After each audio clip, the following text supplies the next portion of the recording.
My parents gave my sister a luxury villa and left me an empty parking lot.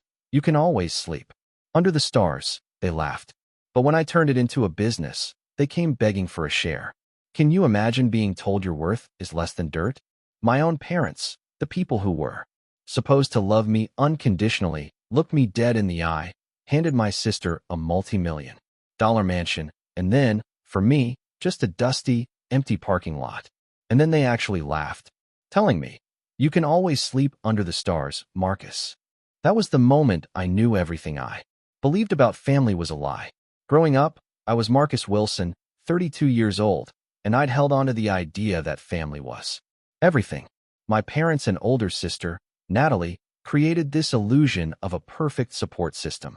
But underneath that veneer, a deep, unfair favoritism was always casting a long, dark shadow over my life. We lived comfortably in our Boston suburb. My dad, Richard Wilson, built Wilson Property Development from the ground up, started with $5,000 and a relentless drive, flipping small homes, then moving into huge commercial projects. He became a legend in Massachusetts real estate. My mom, Eleanor, was the brains behind the investments, meticulously tracking every dollar, always focused on maintaining our family's impeccable image. We had this 5-bedroom colonial inn. Wellesley, not flashy, but it gave us everything. Private schools, summer camps, vacations across Europe. We weren't the richest, but we certainly weren't struggling. My parents always claimed they taught us the value of money.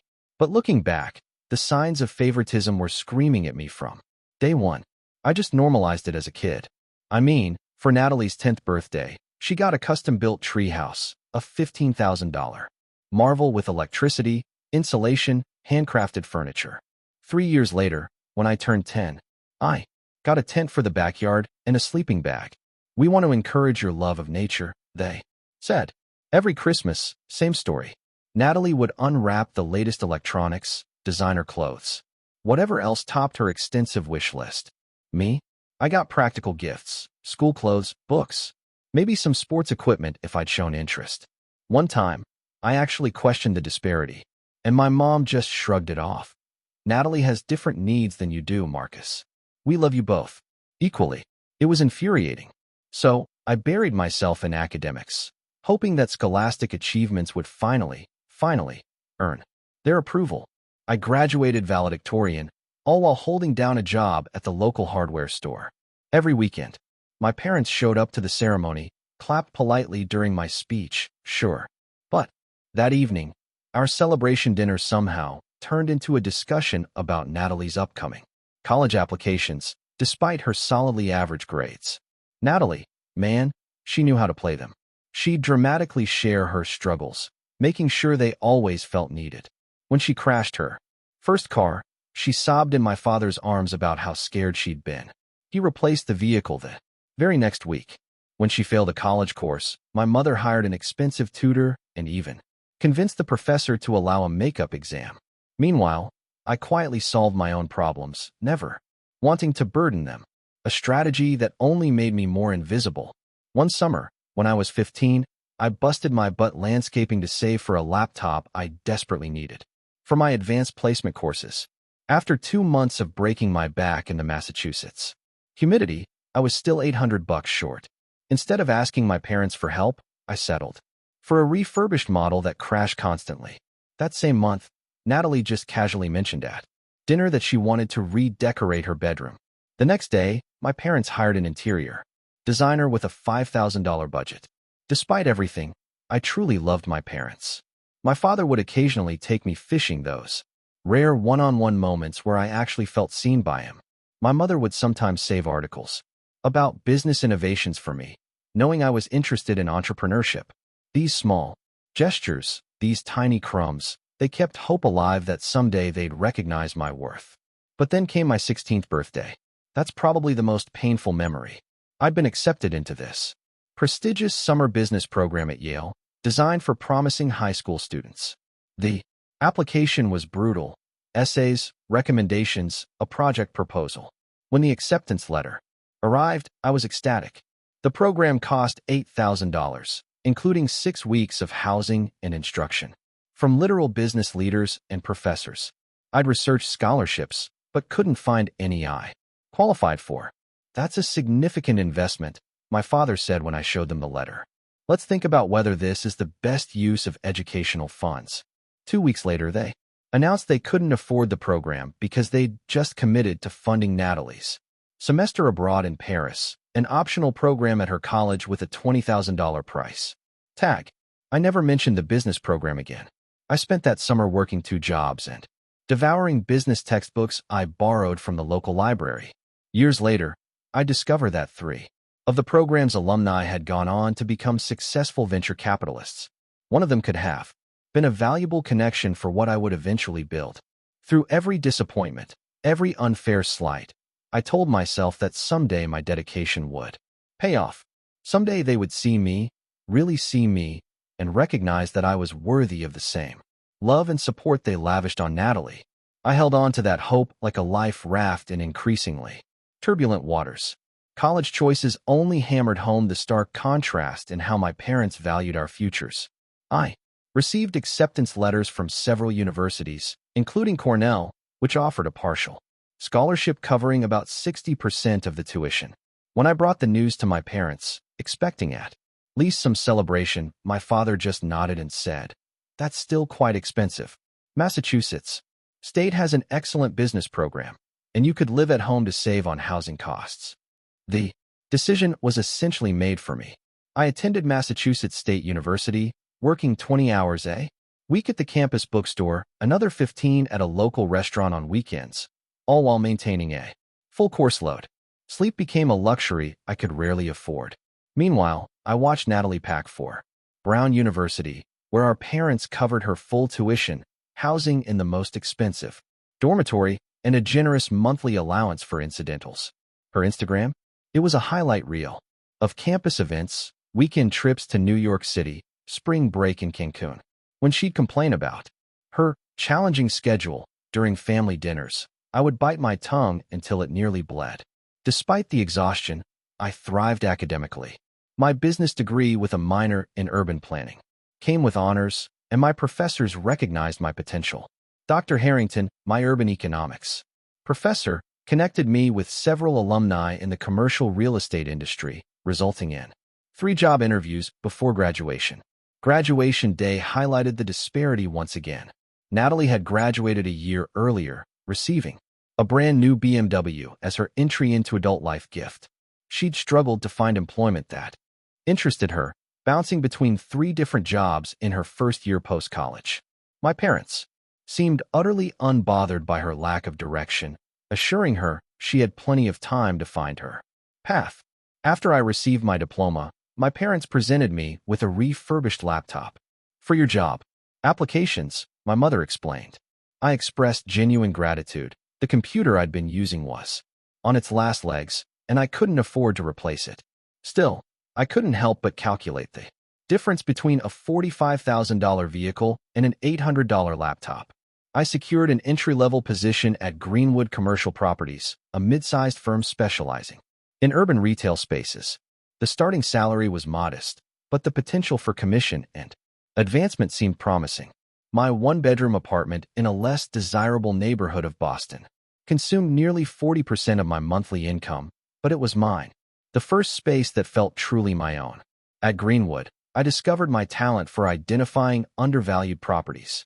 While more experienced colleagues chased obvious opportunities in developing neighborhoods, I researched city planning documents, attended community board meetings, and talked to local business owners about their challenges and needs.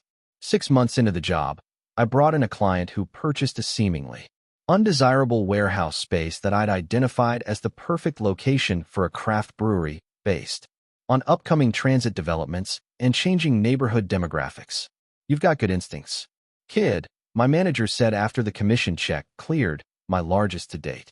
I used that money to start building a modest investment portfolio, setting aside a percentage of each paycheck and bonus. While my friends were upgrading their lifestyles with each raise, I lived frugally, driving the same used Honda Civic I'd purchased in college and preparing most meals at home. Natalie's post-college journey took a different, very predictable path. She moved through a series of increasingly prestigious job titles, each secured through our father's business connections.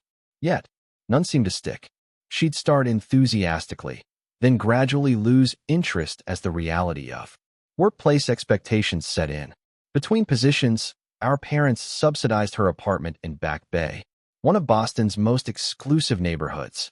When she bounced a rent check after impulsively joining friends on a 2-week European vacation, my parents covered the shortfall and penalties without hesitation. When she decided her career needed a reset and enrolled in a $20,000 life coaching certification program, they funded it entirely. The program remained unfinished 3 months later when she discovered a passion for interior design instead. Despite the growing evidence that my business acumen far surpassed my sister's, my parents rarely sought my input on financial matters. When they considered investing in a chain of fitness centers, I researched the market thoroughly and advised caution, noting several indicators of market saturation and changing consumer preferences. They dismissed my concerns and invested heavily. 18 months later, the company filed for bankruptcy protection and my parents lost a significant amount.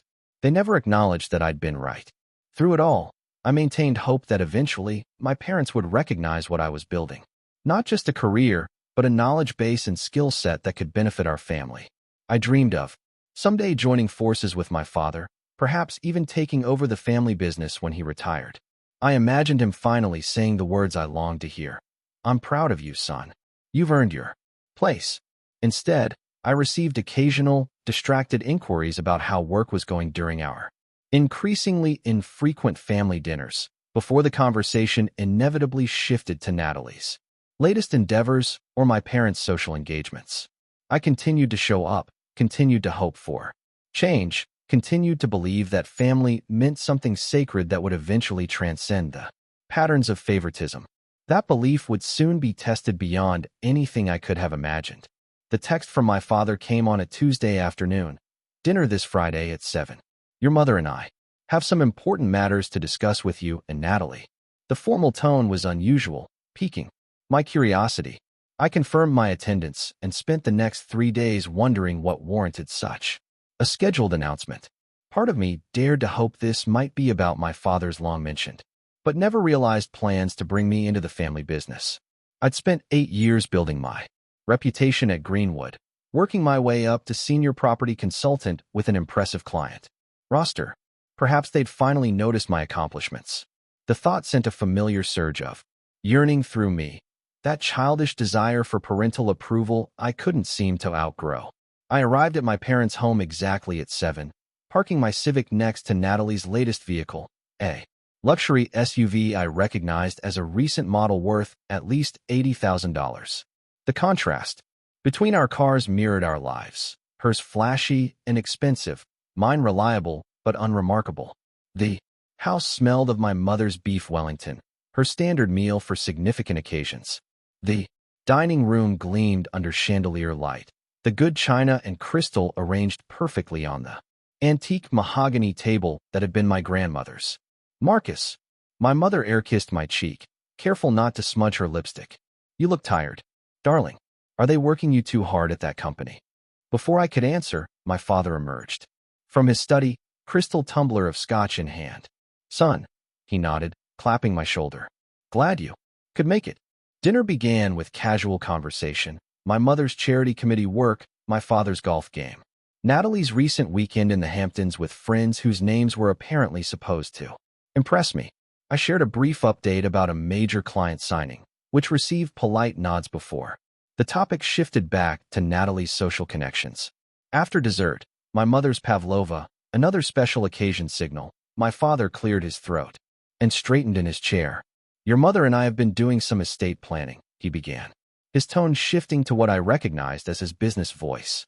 "At our age, it's important to have these matters arranged properly." My mother nodded, reaching for his hand.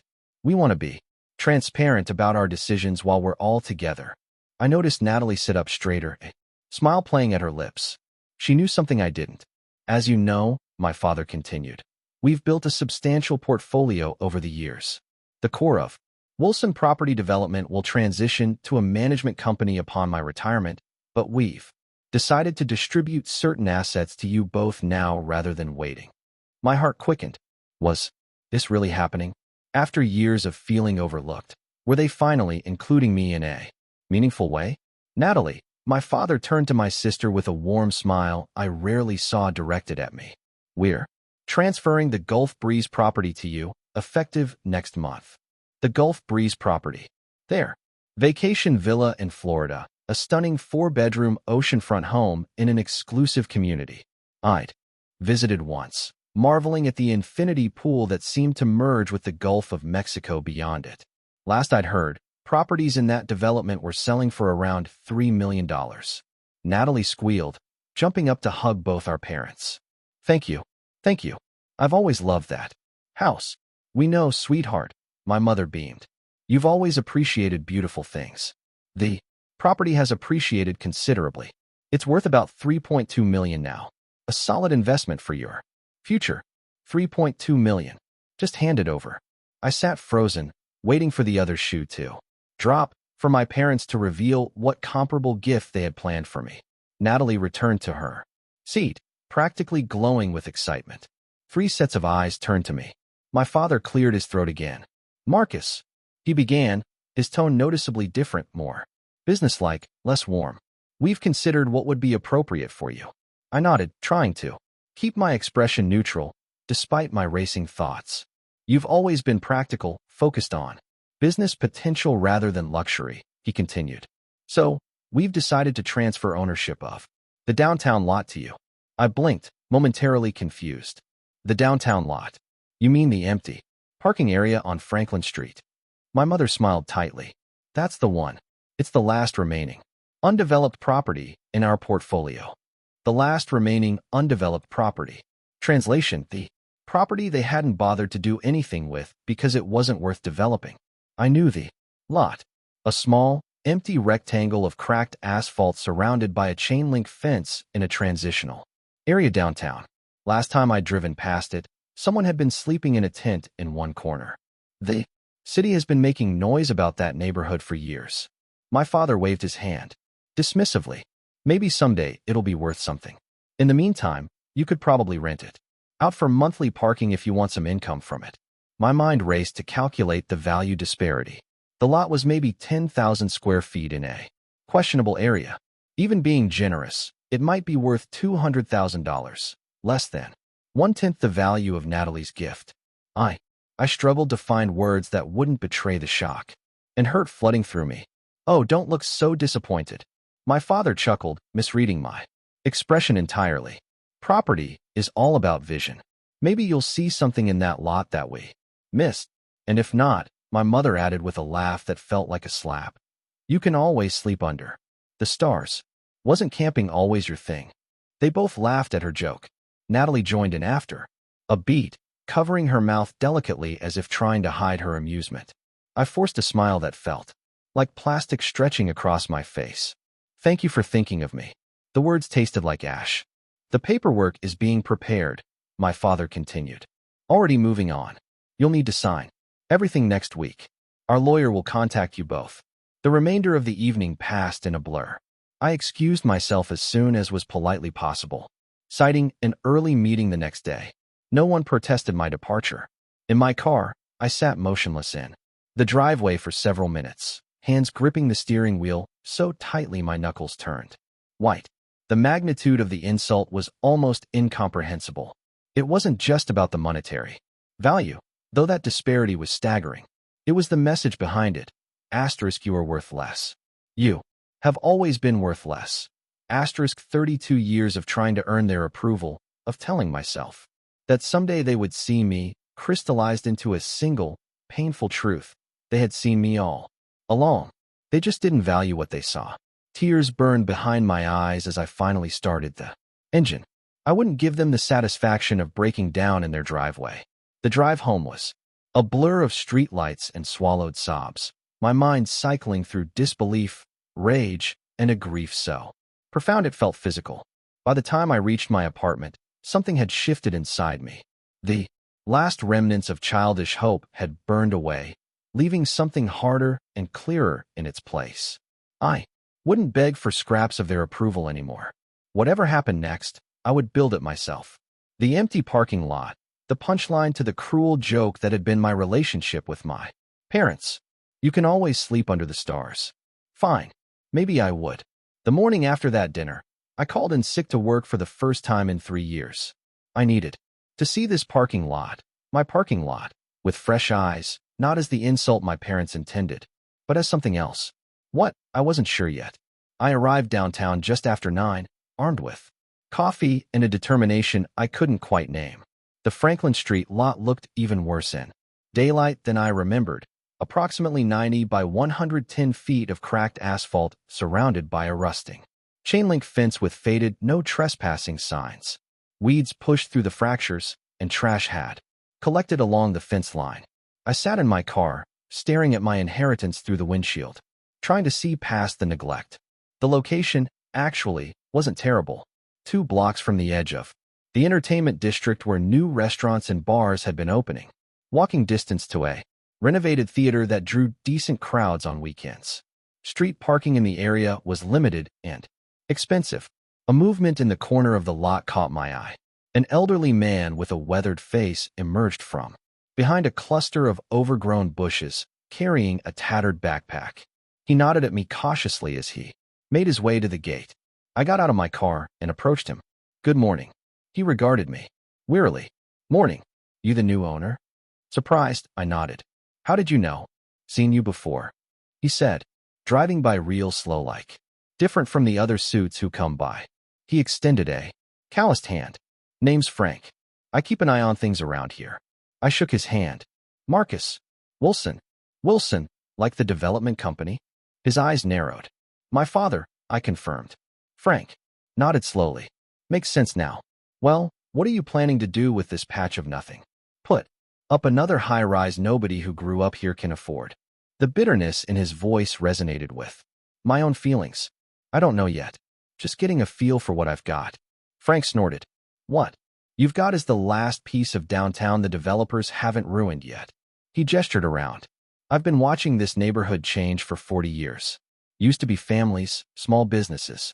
Now it's all overpriced coffee and fancy apartments." I found myself genuinely curious about his perspective. "You stay nearby?" "Here and there," he said, pointing to the corner where I'd seen him emerge. "Your daddy's security guys stopped bothering me years ago. I don't make trouble, clean up after myself." "You know the area well, then," I said, an idea beginning to form. Frank's expression softened slightly. "Better than anyone. In a suit, that's for sure. Would you mind showing me around? I'd appreciate the local knowledge. I'll buy breakfast." To my surprise, he agreed. Over eggs and coffee at a nearby diner, Frank provided a crash course in the neighborhood's rhythms. The office workers who flooded in during weekdays, the weekend crowds heading to bars and restaurants, the tourists visiting the theater or small museum 3 blocks away. "Parking's a nightmare," he mentioned, echoing my earlier observation, especially weekends. "City garage fills up fast, and it's $15 minimum." "What do you think this neighborhood needs?" I asked, genuinely curious. Frank considered the question seriously. "Something for everyone. Not just the rich folks or the tourists. Something that brings people together instead of pushing them apart." After breakfast, I spent hours walking the surrounding blocks, studying pedestrian patterns, noting which businesses drew crowds and which sat empty. I counted parking spaces, observed traffic flow, and took photos of the lot from various angles. Back at my apartment, I began researching city zoning regulations for the area, permit requirements for different types of businesses, development costs, property tax implications. I called former colleagues who specialized in urban renewal projects, carefully presenting hypothetical scenarios without revealing my personal stake. A pattern emerged from my research. The city had designated the area for mixed-use development with incentives for projects that incorporated community benefits. There were rumors of a planned transit extension that would put a new subway stop within 3 blocks of the lot. Property values in the zip code had increased 22% over the past 3 years. My parents hadn't given me a worthless piece of land after all, just an undeveloped one. The realization didn't lessen the sting of their favoritism, but it did fuel my determination to prove them wrong. After a week of research and several more conversations with Frank, who'd become an unlikely consultant, an idea began to crystallize. The neighborhood had plenty of restaurants and bars, but they were increasingly high-end, catering to young professionals and tourists. What it lacked was variety, accessibility, and community space. The food truck revolution had largely bypassed downtown because of permit restrictions and lack of designated areas for them to operate. Meanwhile, local artisans and small vendors struggled to find affordable retail space to test their concepts. What if my worthless lot could become something unique? An upscale food truck park with rotating vendors, combined with weekend space for local artisans and makers. Add some greenery, seating areas, maybe a small performance space for local musicians. It could become a gathering place that served multiple community needs while generating revenue through vendor rent and possibly a small entrance fee for special events. The next day, I met with a loan officer at my bank. With my solid credit history, consistent income, and the property as collateral, I qualified for a business loan that would cover about 60% of my projected startup costs. The remainder would come from my personal savings, nearly all of it. This would mean leaving the security of my job at Greenwood. It would mean working longer hours than I already did. It would mean risking everything I'd built over the past decade on a concept that might fail spectacularly. As I weighed the decision, my phone buzzed with a text from Natalie. Just signed the papers for the golf property. Mom and Dad are taking me out to celebrate. Did you get your paperwork yet? No. Mention of the disparity in our inheritances, no acknowledgement of the insult, just casual acceptance of her golden child status. I scheduled a meeting with my bank for the following morning. Some decisions just make themselves. Quitting my job at Greenwood felt like stepping off a cliff. 8 years of security, connections, and steady advancement, gone in a 15-minute conversation with my bewildered manager. You're leaving to develop a food truck park? He repeated, clearly struggling to understand. Marcus, you're on track for partnership in a few years. This seems impulsive. It wasn't impulsive. I'd spent 3 weeks developing a detailed business plan, consulting with a small business attorney, and mapping out every aspect of what I decided to call Starview Food Park, deliberately, incorporating my parents' mocking suggestion about sleeping under the stars. The permit process nearly broke me before I'd even begun. The city planning department had never dealt with exactly this type of business model before, resulting in a bureaucratic nightmare of forms, inspections, and meetings. Each department seemed to have conflicting requirements. You need approval from the health department before we can issue this permit, one official would say. We can't approve anything until zoning has signed off, the health department would counter. Zoning approval requires prior clearance from transportation regarding parking impact, the next would explain. Round and round it went until I finally hired a permit expediter, an expense I hadn't budgeted for, but a necessary one if I wanted to move forward this century. Meanwhile, I began approaching local food truck operators about my concept. The initial response was skeptical at best. We've been burned before, explained Carmen, who ran a popular Korean fusion truck pop-up events that promised hundreds of customers and delivered dozens. Venues that charged premium rates for prime locations, then packed in so many trucks nobody made money. This would be different, I insisted, showing her the renderings I'd commissioned from a friend's architectural firm at a discount, dedicated spaces, reasonable flat rates instead of percentages, marketing, support and infrastructure, electricity, water hookups, waste disposal. Slowly, a few vendors expressed cautious interest, especially when I offered discounted rates for the first 3 months. To the first 10 trucks that committed. With permits finally in progress and potential vendors tentatively on board, I turned to the physical transformation of the lot. The contractor I could afford, Jack Martinez, came recommended by Frank, but arrived with his own set of challenges. Timeline's tight, Jack warned after reviewing my plans. And you're asking for a lot of specialized work, electrical, plumbing, custom structures. Materials costs are through the roof right now. Can you do it or not? I asked. Directly. Jack scratched his beard. Yeah, I can do it. Can't promise it'll be pretty every step of the way. He wasn't kidding. Construction revealed one problem after another.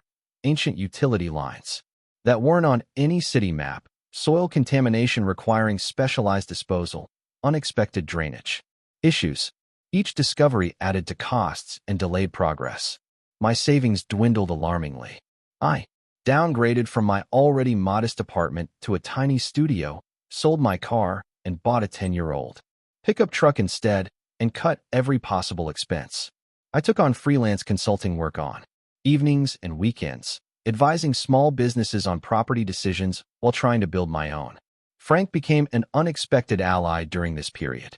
He appointed himself unofficial security guard for the construction site, preventing theft and vandalism that plagued other developments in the area. When he caught teenagers attempting to steal copper wiring one night, he not only ran them off, but recovered the materials they'd already removed. Least I can do, he shrugged when I tried to pay him. You're building something different here, not just pushing people like me further out. I did insist on hiring him properly once I could afford it, complete with a small shed where he could store his belongings and sleep when weather demanded it. My first official employee. The aesthetic concept evolved around the sleeping under the stars theme, partly as a reclamation of the insult and partly because it worked perfectly for an outdoor venue. I installed string lights, crisscrossing overhead, creating a canopy of artificial stars. Seating areas featured comfortable chairs arranged around fire pits for cooler evenings. Along the perimeter, we built raised garden beds filled with native plants and herbs, some of which the food vendors could harvest for their dishes.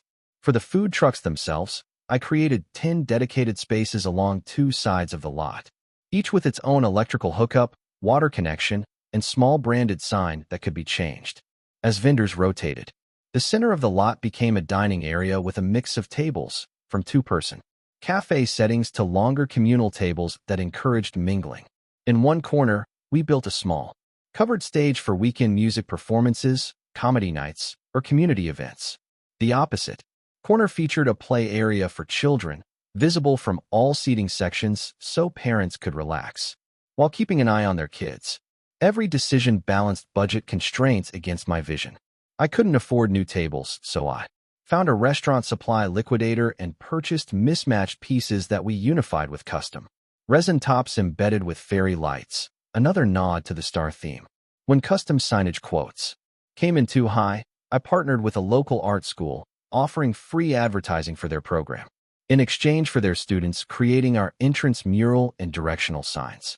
As opening day approached, 18-hour workdays became my norm. I handled marketing myself, creating social media accounts and a website, distributing flyers to nearby businesses and apartment buildings, and reaching out to local food bloggers and news outlets.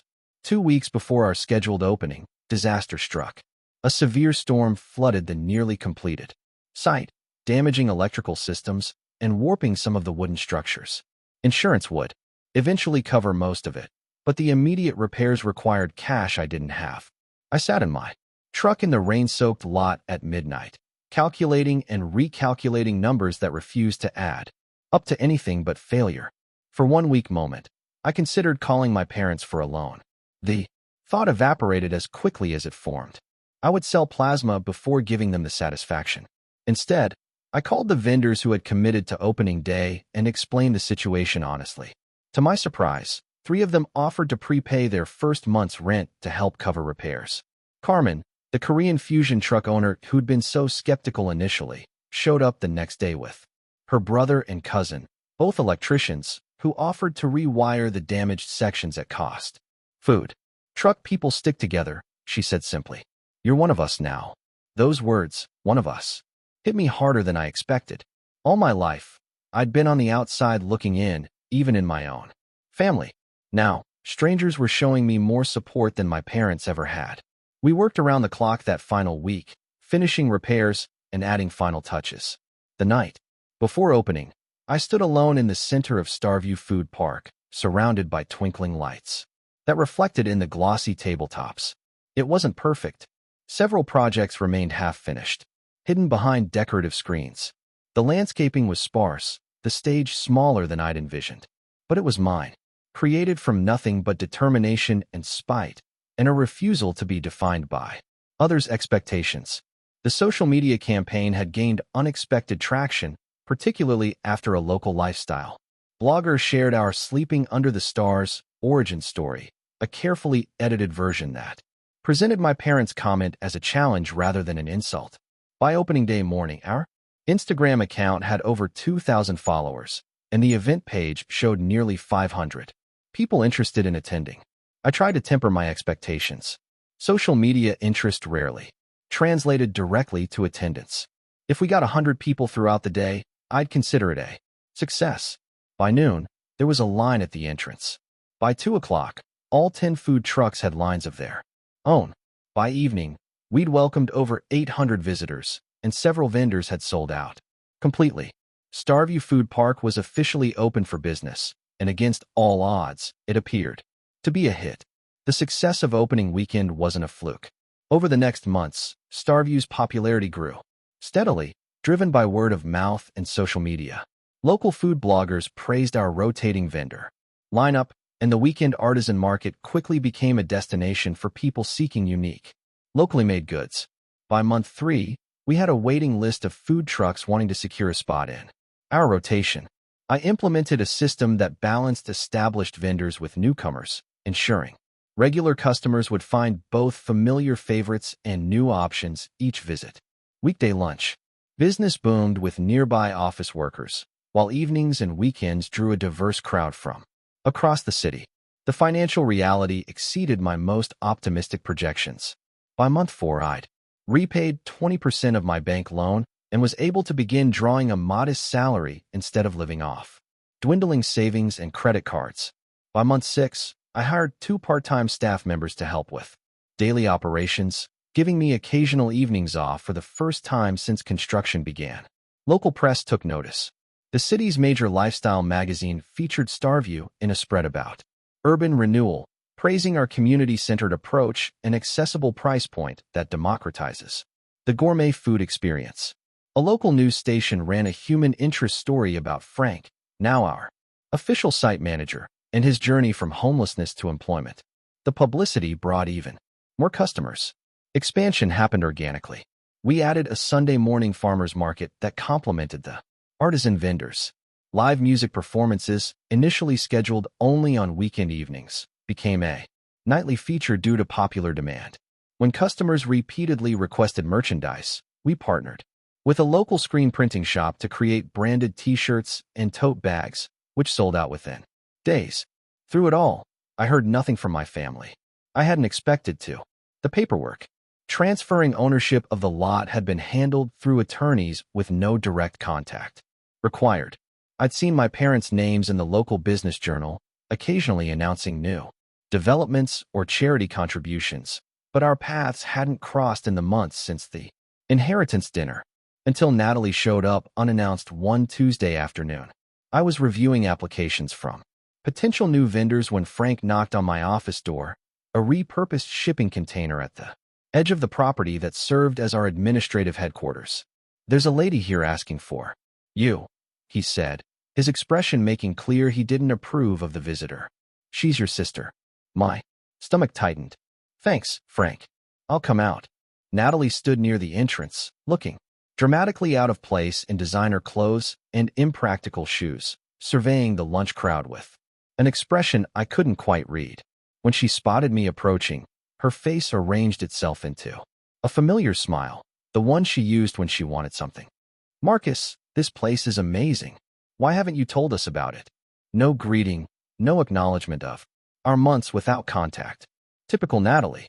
"Hello to you, too," I replied, keeping my tone neutral. "What brings you here?" I was meeting a friend nearby for lunch and saw the sign. She gestured toward our entrance. "Wilson's an unusual name for a food park."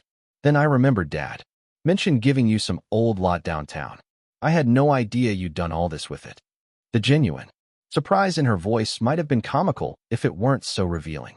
She'd never even considered that I might create something successful from what our parents had dismissively tossed my way. "Would you like a tour?" I offered, professional courtesy overriding personal feelings. For the next 30 minutes, I showed her around the property, explaining the concept and operation. To my surprise, she asked intelligent questions about vendor selection, revenue model, and expansion Plans. I'd forgotten that beneath the self-absorption, Natalie possessed a sharp mind when she chose to use it. This must be generating significant income, she observed as we concluded the tour, her tone casual, but her eyes calculating. The location is perfect for what you've created. It's doing well, I acknowledged without elaborating. And you own the property outright? She pressed. No. Partners or investors? Warning bells sounded in my mind. Why the sudden interest in my business model, Natalie? She shrugged elegantly. Family interest. You've created something impressive here. Little brother. I'm sure Mom and Dad would love to hear about it. They know where to find me if they're interested, I replied, keeping my voice even. Now, if you'll excuse me, I have vendors to meet with. 2 weeks later, my phone displayed my mother's name. The first direct contact in over 8 months. The text was brief. Dinner this Friday, 7 p.m. Your father and I would love to catch up. Natalie will be there, too. My instinct was to decline, but curiosity won out. I confirmed my attendance with a similarly brief response. Friday evening found me once again in my parents' dining room. The setting eerily similar to the inheritance dinner that had changed everything. The same fine china, the same carefully prepared meal, the same superficial pleasantries as we took our seats. The first difference emerged when my father asked about work, instead of the perfunctory inquiry that usually preceded a quick subject change. He seemed genuinely interested. Natalie tells us you've developed quite the operation. Downtown, he said, studying me with new eyes. A food truck venue of some kind. Starview Food Park? I confirmed, noting how both my parents leaned forward slightly. It's a multi-vendor food and community space. How creative, my mother remarked. And the name Starview, that's charming. I met her gaze directly. I thought it fitting, given the circumstances. A flicker of discomfort crossed her face before she recovered. Well, it sounds like you found your niche. We'd love to see it sometime. You should have told us what you were building, my father added, his tone somewhere between reproach and admiration. We might have been able to help. The audacity nearly took my breath away. I wasn't aware you were interested in my projects. An uncomfortable silence fell before Natalie smoothly changed the subject to safer topics. Throughout the meal, however, I noticed my father watching me with an expression I'd rarely seen directed my way. Respect, perhaps even a hint of pride. After dessert, he cleared his throat in the familiar way that signaled a transition to business matters. Your mother and I have been discussing your development, he began. It's impressive what you've accomplished in such a short time, particularly given the limitations of the property. Thank you, I said simply, waiting for whatever was coming next. We've been thinking, he continued, that it might make sense to bring your operation under the Wilson Development umbrella. There it was. In what capacity? We could form a subsidiary, he explained, warming to the topic. Wilson Urban Venues, perhaps. Your food park would be the flagship property, but with our capital and connections, we could expand the concept to other locations, multiple properties across the city, possibly regional expansion within a few years. We've always intended to bring you into the family business, eventually, my mother added, rewriting history with breathtaking ease. This seems like the perfect opportunity. I maintained a neutral expression. What exactly are you proposing? My father outlined the offer. They would purchase a 51% stake in Starview, providing capital for improvements and expansion. I would remain as manager of the original location and have a role in developing new properties. The business would benefit from the Wilson name and corporate infrastructure. You'd have resources you simply can't access on your own, he emphasized. Marketing budgets, development teams, political connections. And what would this partnership cost me, beyond control of my company? I asked, directly. My father named a figure that, while not insulting, reflected a significant undervaluation of what I'd built. That's based on current revenue, he explained. Of course, the real value is in what we can build together going forward. Natalie, who had been uncharacteristically quiet during this exchange, finally spoke up. It makes sense, Marcus. That lot was part of the family portfolio anyway. This way, everything stays connected. Something in her phrasing caught my attention. Was the Florida property also part of the family portfolio, Natalie? She blinked, caught off guard. Well, yes, but that's different. How so? I pressed.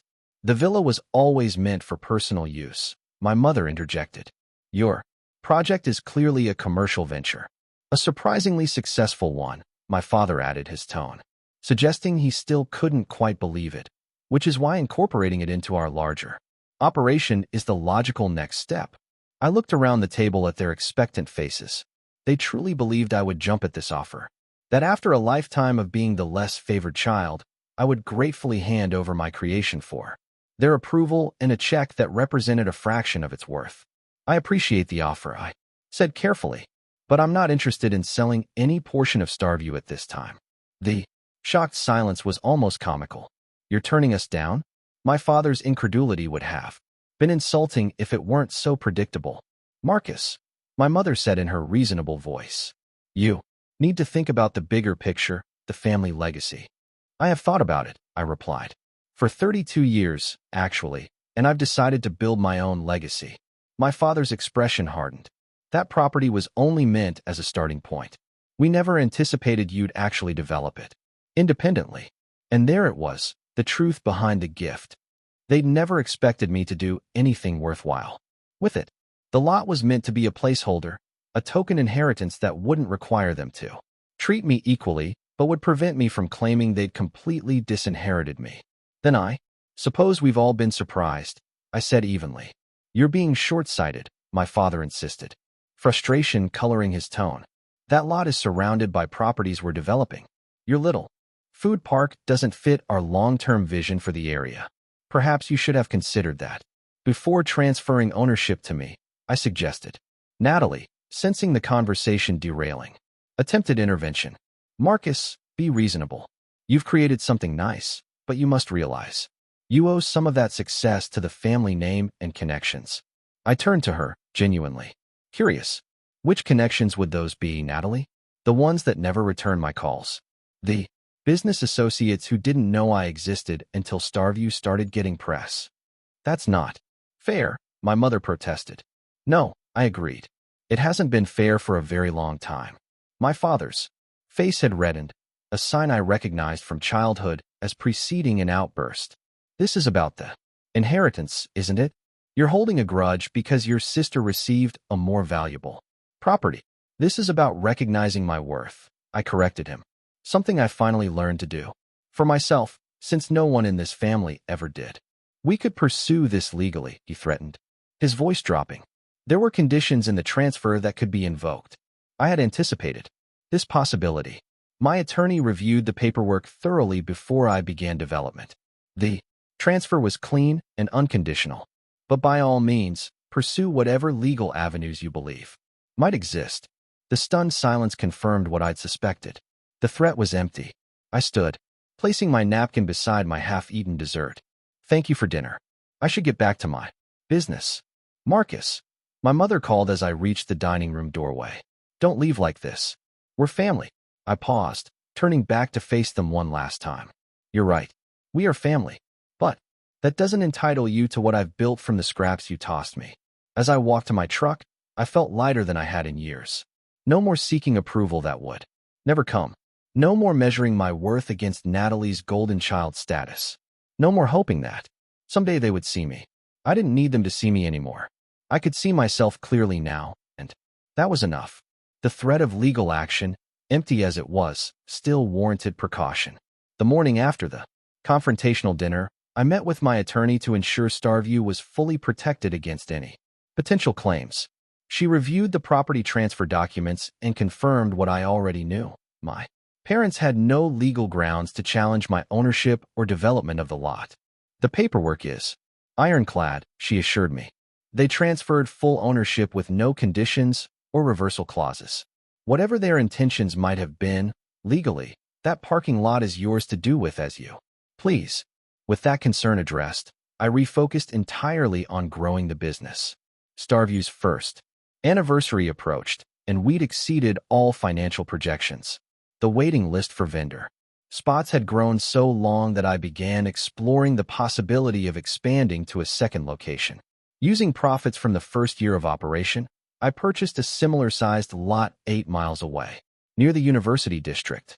The area had different demographics, but similar needs: limited dining options, few community gathering spaces, and a population that appreciated the food truck culture. Construction began with a more streamlined process, informed by lessons from the original site. Frank, now our full-time operations manager, took increasing responsibility for day-to-day management of the original location, allowing me to divide my attention between both sites. His journey from homeless observer to trusted executive embodied everything I wanted Starview to represent: opportunity, community, and second chances. Never thought I'd have business cards, he chuckled the day they arrived, running weathered fingers over the embossed logo. Sleeping under the stars worked out for both of us. We formalized our commitment to community support, establishing a mentorship program for disadvantaged youth interested in culinary careers or small business ownership. 3 days each week, local teens shadowed food truck operators, learning both cooking skills and business management. Several graduates of the program went on to secure jobs with our vendors or other local restaurants. The impact of Starview extended beyond our physical locations. Other property owners in the areas surrounding the original site began improving their buildings and spaces, recognizing the increased foot traffic and changing perception of the neighborhood. What had once been a transitional area with safety concerns became an emerging hotspot for small businesses and community events. This revitalization caught the attention of the local business association, which presented me with their annual Urban Renewal Award, an acrylic star fittingly mounted on a wooden base, now displayed prominently in our office. The recognition brought another wave of media attention, further cementing Starview's reputation as a community success story. Through all this growth and recognition, I maintained my distance from my family. They made several attempts at reconciliation: my mother's carefully worded text messages, my father's calls that went to voicemail, even Natalie stopping by the park unannounced one afternoon, only to be politely but firmly turned away by Frank, who had appointed himself my unofficial gatekeeper. 6 months after our confrontational dinner, I received an email from my father with the subject line: "We need to talk." The body contained just one line: "Family matters aside, we have a business proposition that benefits everyone." I didn't respond. Whatever proposition they had in mind, I wasn't interested. My business was thriving without their involvement, and I'd finally broken free of the need for their approval. A week later, Natalie called. Against my better judgment, I answered. "Marcus, you need to call Dad," she began without preamble. "This is serious." "I'm not interested in any business propositions," I replied evenly. "It's not about your food park," she insisted, a note of genuine stress in her voice. "The Florida property has issues, serious structural problems that weren't disclosed when they transferred it to me. The repairs will cost hundreds of thousands, and I don't have that kind of liquid capital right now." I felt a twinge of sympathy despite myself. "I'm sorry to hear that, Natalie. What does this have to do with me?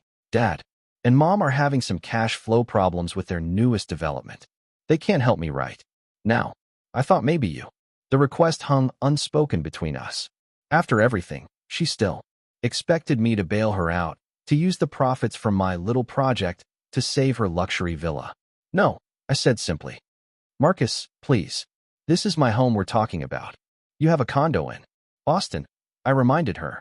"The villa is an investment property, just like my parking lot was supposed to be." "That's different," she protested. "Yes," I agreed. "It is different. Your investment was handed to you fully formed and valued at over $3 million. Mine required vision, risk, and work to become something valuable. That's a very important difference."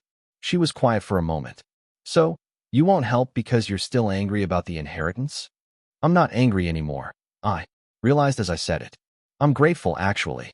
If they'd given me something comparable to what they gave you, I might never have built Starview. I might still be working at Greenwood, still seeking their approval, still defining my worth by their recognition. So, you're punishing us all for doing you a favor." Her voice had taken on the familiar, snippy tone of our childhood arguments. I laughed, genuinely amused by her perspective. "I'm not punishing anyone, Natalie. I'm running my business and living my life. You should try doing the same." Before ending the call, I did offer one thing, not money, but advice on how she might address the structural issues more affordably based on connections I'd made through developing Starview. Whether she followed up on those suggestions, I never learned. What I did learn over the months that followed was that my parents' financial situation was more precarious than anyone outside the family knew. Their newest development, a luxury condominium complex, had encountered significant problems, from construction delays to changing market conditions. Investors were pulling out, and the project was at risk of failing entirely.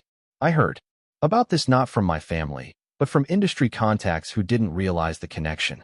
Wilson, developments in trouble, a former colleague mentioned during a chance encounter. Word is there, looking for a bailout investor, or they'll have to declare bankruptcy on the River Point project. The news should have brought satisfaction, cosmic justice for years of favoritism and dismissal.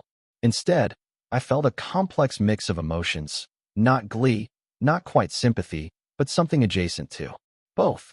When my parents finally came to Starview, nearly 18 months after our confrontational dinner, I wasn't entirely surprised. They arrived without appointment on a quiet Tuesday afternoon, looking simultaneously uncomfortable and determined. Frank called me immediately. "Those people are here. Your folks. Want me to send them packing?" "No," I decided after a moment's consideration. "I'll see them in the office." They looked older than I remembered, more worn down. My father, once the embodiment of confident success, seemed diminished somehow. My mother's perfectly maintained appearance showed small cracks. Roots needing touch-up, a handbag that wasn't this season's. "Marcus," my father began awkwardly. "Your place it's impressive." "Thank you," I replied, neither cold nor welcoming. "What can I do for you?" They exchanged glances before my mother spoke. "We wanted to clear the air. There have been misunderstandings." I understood perfectly. I corrected her gently. "You valued Natalie more. You expected less from me.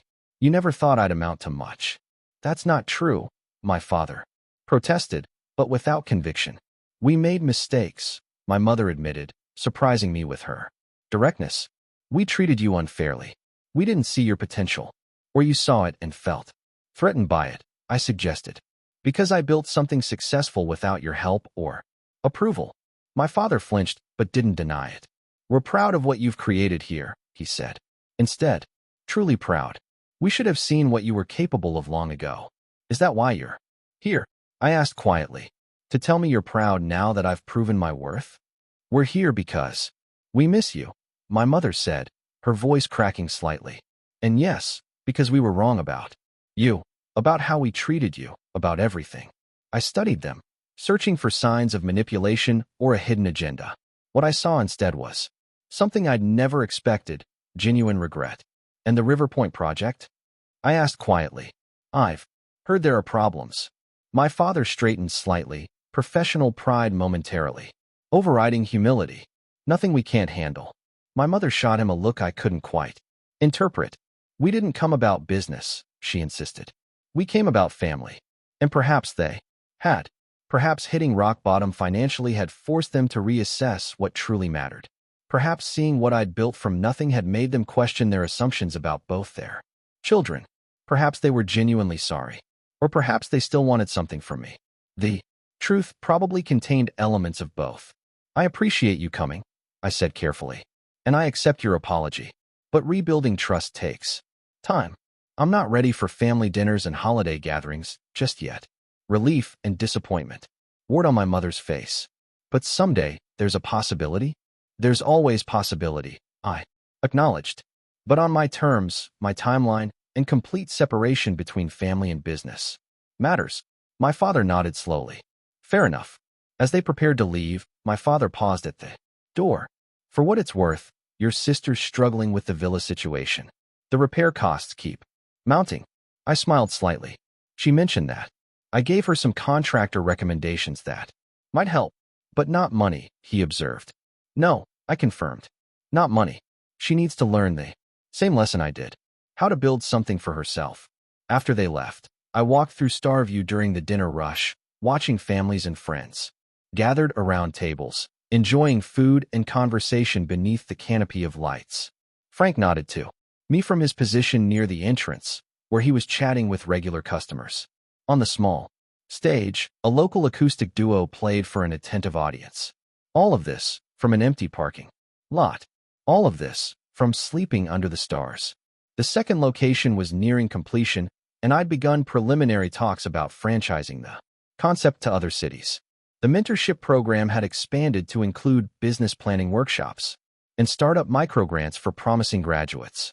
Life had taken a shape I couldn't have imagined 2 years earlier. Most importantly, I'd found a kind of peace that had nothing to do with my parents' belated approval. Their recognition, or lack thereof, no longer defined me. I'd built something valuable, not just in business terms, but in human terms. Starview had become a community, a place where people from different backgrounds came together, where second chances were possible, where value wasn't determined by pedigree or privilege. My phone buzzed with a text from Emma, the artisan baker I'd been dating for the past several months. After meeting her at our weekend market. "Still on for dinner after closing?" she'd written, followed by a star emoji that had become our private shorthand. "Wouldn't miss it," I replied, adding my own star. I looked up at the actual stars beginning to appear in the darkening sky above the park. They had always been there, I realized, constant and unchanging, regardless of who noticed them or appreciated their light. Much like my own worth had always existed, whether my family acknowledged it or not. Sometimes the greatest gifts come disguised as rejection. Sometimes being underestimated is the perfect motivation to exceed all expectations. And sometimes sleeping under the stars isn't a punishment, but a privilege, a chance to see the world from a different perspective and build something truly your own.